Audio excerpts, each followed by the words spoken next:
രാമങ്കരയിൽ ഭാര്യയെ ഭർത്താവ് കുത്തിക്കൊന്ന സംഭവത്തിന് പിന്നിലെ കാരണം സംശയമെന്ന് പോലീസ്.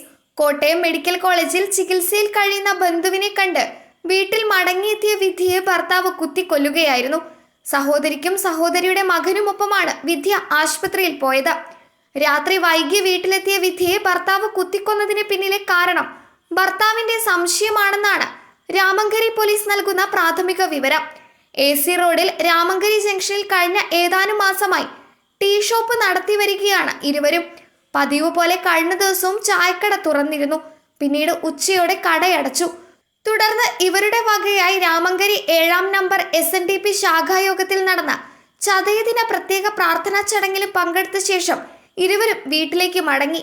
പിന്നീട് വൈകിട്ട് 5 മണിക്ക് വിദ്യ മൂത്ത സഹോദരിക്കും അവരുടെ മകനുമൊത്ത് കോട്ടയം മെഡിക്കൽ കോളേജ് ആശുപത്രിയിൽ ചികിത്സയിൽ കഴിയുന്ന ബന്ധുവിനെ കാണാനായി പോയി. തിരികെ വരുന്നത് വൈകിയപ്പോൾ വിനോദ് ഭാര്യയെ ഫോൺ വിളിക്കുകയും ഇരുവരും തമ്മിൽ വിവരങ്ങൾ പങ്കുവെക്കുകയും ചെയ്തു.